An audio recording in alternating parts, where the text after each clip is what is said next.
Alhamdulillahi Rabbil Alamin.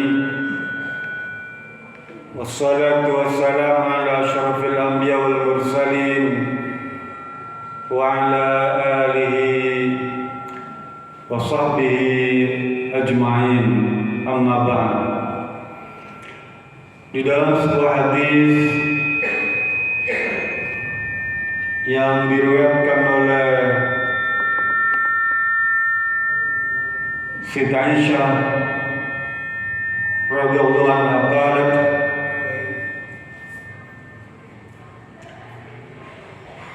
dakhaltu ila Abi Bakrin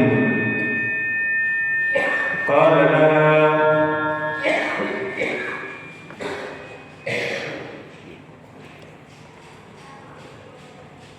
fi kam kafantum Nabi sallallahu alaihi wasallam wa qultu salasa aswabin bidin min sukhliyah laisa bil khamis wala imamah wa fi ayyi yawmin tufiya Rasulullah sallallahu alaihi wasallam wa qultu yaumal isnin fa ayyu yaumin hadha yaumul isnin. Hadisnya agak panjang Pak, saya begitu biar memorinya mudah mengingatnya. Kata Siti Aisyah, ketika ayah kandungnya sakit tuh, Sayyidina Abu Bakar, dia nengok Pak. Ini adab, pelajaran adab seorang anak kalau mendengar orang tuanya sakit, dia mesti nengok. Contohkan oleh Siti Aisyah, istri Nabi Muhammad. Lalu ayahnya berkata, wahai anakku,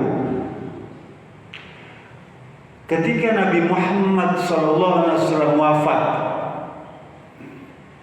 kain kafan yang digunakan itu berapa lapis? Lembar. Tanya ayahnya, berapa lapis kain kafan yang digunakan untuk mengkafani Nabi Muhammad SAW? Kata Siti Aisyah, 3 lapis ayah, dan menggunakan kain kafan yang putih bersih terbuat dari tenun yang sangat terkenal, yang terbaik, berasal dari Yaman. Menggunakan kain kafan yang terbaik, seorang nabi, ya tentu saja. Lalu apakah boleh kita bukan kain kafan yang terbaik? Boleh. Ya. Pelajaran bagi kita boleh kalau kita punya. Kain kafan Rasul Muhajirin makin belaju, siapkan. Ya. Jika perlu, kalau bapak perlu umrah, cuci itu dengan air Zam-Zam. Ya. Sekalipun tidak cuma untuk psikologis saja, ya. Tidak menambah kebaikan, tapi tidak menambah psikologi. Boleh pakaian ihram, ya. Kita beli atau dikasih tuh 3 setel tuh ya, nggak dipakai kan? Orang pergi haji berikutnya, anak kita, adik kita berangkat, dia dikasih lagi. Akhirnya apa? Mungkin pakai ihram itu nganggur di rumah tuh. Boleh. Jadi kata Siti Aisyah, Nabi Muhammad langsung dikafani dengan kain kafan 3 lapis yang putih bersih, tenunan terbaik dari Yaman. Lalu ayahnya tanya lagi, wahai anakku, hari apa ya suamimu itu meninggal? Hari apa Rasulullah SAW itu meninggal? Seorang sahabat terbaik Rasulullah, ya, harusnya dia hafal, ya. Kematian, kewafatan Nabi Muhammad dia tahu. Tapi pada waktu sakaratul maut, sakarat itu mabuk artinya. Orang sakaratul maut lupa, blank semua, lupa. Bahkan yang harusnya dia hafal pun dia lupa. Jawab Siti Aisyah, yaumal isnin, hari Senin wayah. Beliau tanya lagi, Wahai anakku, hari ini hari apa? Hari ini dia sakit dan nengokin tuh. Jawab anaknya, hari Senin wahai anakku. Lalu Abu Bakar berkata, Inni arju baini wa bainal lailah. Mendengar hari ini hari Senin dan terbayang Nabi Muhammad wafatnya hari Senin, lalu berkata, wahai anakku, sesungguhnya aku sangat berharap, berkeinginan hati agar aku bisa wafat hari ini sebelum maghrib. Ya. Hari Senin. Kalau maghrib sudah hari Selasa. Ya. Jadi dia pengen berharap agar dia wafat, meninggal tuh hari ini sebelum maghrib, sebelum malam. Ya. Keinginan seorang sahabat terbaik Rasulullah. Dia bukan hanya ingin menteladani perilaku Rasulullah, ya, cara makan Nabi, cara sholat Nabi, ya, cara berjalan Nabi, cara memimpin Nabi, cara berbicara Nabi, cara menyikapi teman-temannya Nabi itu. Abu Bakar Siddiq bukan hanya menteladani seperti itu saja, tapi dia ingin wafatnya pun sama seperti Nabi. Sebagai bukti kecintaan kepada Nabi Muhammad SAW. Boleh gak? Boleh. Rasul bilang, Man habba bisunnati, barang siapa senang dengan sunnah-sunnahku, ya, mai fil jannah, dia akan menjadi temanku di surga. Kalau kita senang, Pak, senang tuh ditunjukkan dalam hati dan diucapkan dengan lisan. Kalau bisa dibuktikan, buktikan. Kalaupun enggak, dia sudah punya keinginan tuh. Senang dengan perilaku Nabi itu, dapat ganjaran dan dijanjikan tempatnya di surga. Lalu kemudian kata Siti Aisyah, fanadhar ila Saudi, karena yang maradu fihi rabban min Ja'faran, wa qala anzilu sawbi hada wa zidu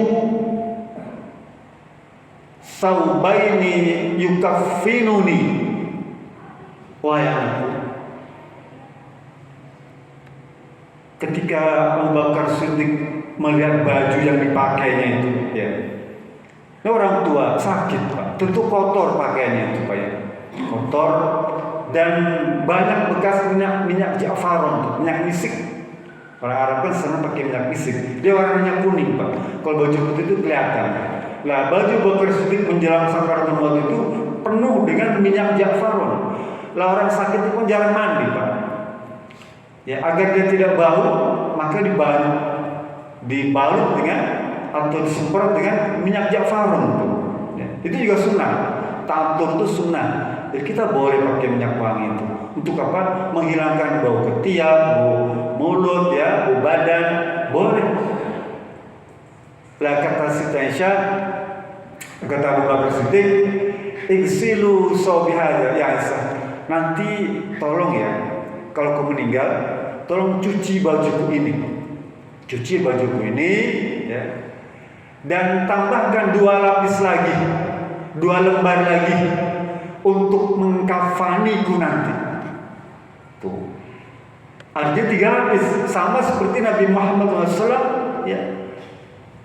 3 lapis, 3 lembar kain kafan.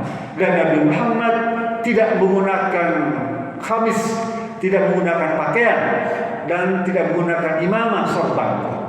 Hadis ini agak berbeda. Nabi Muhammad tidak menggunakan khamis dan tidak menggunakan imamah, artinya langsung dibungkus saja tuh, ya. Langsung dibungkus, enggak ada sorban, enggak ada baju, bungkus saja. Ya, Nabi Muhammad seperti itu. Tapi Abu Bakar Siddiq dia menghendaki bajunya. Oleh karena itu, maka orang yang meninggal dunia boleh dikafani dengan pakaian yang ada tuh. Boleh. Bahkan kalau misalnya di beberapa daerah itu menggunakan kain kafan yang model baju, boleh juga. Karena ada hadis yang mendukung. Hadisnya mendukung kedua-duanya, membolehkan, ya. Karena dua-duanya adalah orang-orang terbaik. Lalu kata Siti Aisyah, ya, inna hadza khalaq wa yaqul, baju kamu ini udah usang, udah jelek, udah rusak. Kata Abu Bakar Siddiq, innal haya haqqu bil jadid minal mayyit. Sesungguhnya orang hidup itu lebih berhak untuk mendapatkan yang baru daripada mayit. Kan Siti Aisyah ingin mengganti bajunya yang kain kafan dengan yang baru. Kata Abu Bakar Siddiq, gak usah, biar pakai yang ini aja, ya, nggak perlu pakai yang baru lagi, ya, nggak perlu pakai yang baru lagi. Fa'inna mahyalul, karena kain kafan itu nantinya akan rusak. Hadirin dirahmati Allah Subhanahu wa taala. Urusan mengkafan, urusan apa? Ngurus jenazah ini Islam mengatur sedemikian rupa. Di sinilah kehebatannya agama Islam, ya, yang mengatur. Sampai katakanlah bagaimana kalau jasadnya itu cuma sebagian, apakah perlu dimandikan? Apakah perlu dikafani? Apakah perlu disolatkan? Itu ada pembicaraan rincian. Mungkin kita tidak cukup waktu, ya. Sampai kata Imam Hanafi, kalau setengah anggota tubuhnya itu diketemukan, terbakar misalnya, dimakan ular, dimakan buaya, ya, atau tertimpa longsor, kejepit, cuma kepotong tuh, ya, atau dibelah oleh orang lain, ya. Kalau setengah maka dia harus dimandikan dan dikafankan. Kata Imam Hanafi, Imam Maliki, sepertiga Anda dapatkan jasadnya, asal ada kepalanya, kepala tuh boleh, harus dimandikan dan dikafankan. Contoh nih, dimakan buaya tuh, sepertiga badannya habis kemana? Tinggal dada sama kepala, maka dia harus dimandikan dan dikafankan. Kata Imam Syafi'i dan Imam Malik, sekalipun kamu temukan pergelangan tangannya ada sidik jari betul-betul sipulan, ya, sidik jari itu sudah zaman dulu sudah dibicarakan, maka dia harus dimandikan dan dikafankan. Jempol nih, ketemu jempolnya aja badannya nggak ada, tapi dia betul sidik jari itu punya sipulan, maka harus diurus Pak, dikafankan. Hebat Islam begitu Pak. Artinya ada pengaturan sampai rinci seperti itu. Kalau misalnya bayi dalam kandungan sebelum umur 4 bulan, ya, dia belum ada ruh tuh, maka dia tidak perlu dimandikan, dikafankan, ya, langsung dikuburkan saja. Tapi sudah 4 bulan, 10 hari itu, ya, sudah ada ruh, udah ada jiwanya itu si bayi itu, maka dia wajib, ya, dimandikan dan dikafankan. Kalau sudah berbentuk jasadnya, ya. Bab itu ada pembicaraan tersendiri. Insya Allah ke depan kita akan bahas itu. Saya teruskan. Kata Siti Aisyah, falam tuwfiya hatta amsa min lailatis sulasa badufina qabla subhi. Kemudian ternyata apa yang menjadi keinginan Abu Bakar Siddiq, ingin wafat hari Senin itu Pak. Dia wafat pas di ujung hari Senin itu, pas maghrib azan dikumandangkan wafat. Maknanya apa? Dia tidak wafat seperti apa yang diinginkan, seperti wafatnya Nabi Muhammad SAW, wafat hari Senin. Jadi dia wafat hari Selasa, malam Selasa maghrib. Tapi dia ada keinginan ingin wafat seperti Nabi Muhammad. Keinginan yang besar, sehingga wujud keinginannya itu anaknya mensandingkannya kuburannya dengan Rasulullah SAW di Madinah.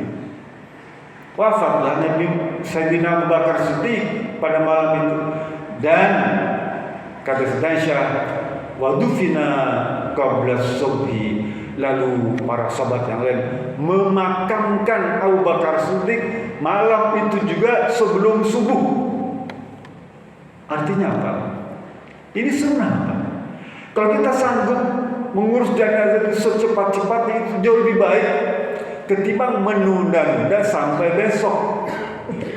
Kira-kira besok siapa yang datang ya? Kiai mana, ustaz mana ya? Kita tunggu dah sampai ustaz kiai ulama terkenal datang. Oh, nanti ada saudaranya yang belum datang dari luar negeri, ya mungkin sampai 2 hari. Ada orang berpraktek seperti itu, sebelum keluarganya kumpul sampai 2 hari dibiarkan. Padahal itu bicara sunnah. Sesegera mungkin. Boleh kita menguburkan pada tengah malam? Boleh kalau sarannya memungkinkan. Ya. Kalau sarannya memungkinkan. Tapi kalau misalnya makamnya asalnya di bawah gawir, becek jalannya, hujan, gelap, gak ada lampu dan sebagainya, menimbulkan mudarat, kan gak usah dipaksakan. Jauh makamnya, becek jalannya, nanjak, turun lagi. Kalau merepotkan memang gak perlu, jangan dipaksakan. Tapi kalau misalnya makamnya bagus, di tengah kota, penerangannya banyak, ya, armadanya kendaraan juga banyak, fasilitas memadai, ya, sahabat-sahabat datang semua, makamkan. Ya. Nggak perlu nunggu sampai besok. Karena itu merupakan amal sunnah. Ya. Jenazah itu senang, jenazah yang baik, dia senang kalau segera. Ya. Qadimuni dalam hadis lain, itu segera cepetan bawa kubur. Kenapa? Karena sudah terbayang tuh tempat di alam kubur itu yang lebih indah dari rumah mewahnya di dunia. Orang soleh, Pak, kalau dia meninggal, dia berkata cepetan, mandiin cepetan, kafanin cepetan, sholatin cepetan, bawa ke kubur cepetan. Karena sudah terbayang tempatnya itu jauh lebih mewah daripada rumah yang paling mewah dia miliki di dunia. Sama dia, kadimuni. Sebaliknya kalau orang yang ngakal, ya, kalau dia dimandikan tuh, apa-apa dia bilang nih, celaka kali mandiin saya. Emang saya udah meninggal, gitu. Dalam hati dia tuh, Pak, ya, dia ngomong, cuma kita nggak dengar. Makhluk lain mendengarkan. Jangan mandiin saya masih hidup nih, masih pengen hidup. Ini cuma mati sementara aja. Sementara doang, sebentar lagi hidup lagi, ya. Jangan kafankan saya, jangan sholatkan saya. Mau dibawa mana saya nih ketika di keranda itu? Celaka kamu, jangan bawa ke sana. Kenapa? Karena terbayang dengan tempat kuburnya itu penuh siksaan. Tempat yang sempit, angin neraka, ada ular besar, ada kalajengking, ada ulat, cacing segala yang membuat keseram. Jangan bawa saya ke sana. Kembalikan ke keluarga. Biarkan saya tinggal di rumah aja. Ya. Kepengen jenazah orang yang tidak baik ini, Pak. Oleh karena itu, bagaimana kalau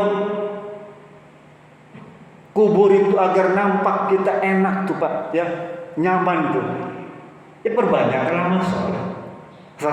Salah satunya apa? Cintai Nabi Muhammad Rasulullah SAW itu dalam segala aspek.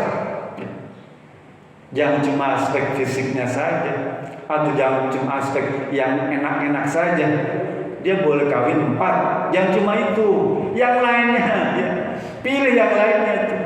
Ya. Ada banyak sifat Nabi yang baik yang kita bisa tiru, dari mulai cara ibadah, cara tidur, cara bangun tidur, cara makan, cara minum, cara kamar mandi. Tiru itu, ya. Agar kita bisa bersanding dengan Rasulullah SAW. Kalau sekarang tidak bisa bersanding dengan Nabi di Madinah itu, seperti Abu Bakar Siddiq, dia bersanding tidurnya bareng dengan Rasulullah itu, kita akan bersanding bersama Rasul di akhirat nanti. Bayangkan, Pak, betapa enaknya kita bersanding dengan Rasulullah SAW di akhirat kelak. Kita akan bersama-sama dia. Pastilah orang seperti Nabi Muhammad, dia punya tempat yang hebat, yang very important passenger, VVIP itu. Kita dengan presiden aja jalan senang, dengan gubernur senang, dengan camat senang, dengan kades senang tuh, dengan orang terhormat. Kalau kita bersama Nabi Muhammad, orang yang terbaik di muka bumi ini, jauh lebih senang. Oleh karena itu, cintai Nabi Muhammad SAW, ya, dengan segala aspeknya, agar kita bisa bersama Nabi Muhammad di akhirat kelak. Itu saja, kurang lebih mohon maaf. Bila bisa belilah. Assalamualaikum warahmatullahi wabarakatuh.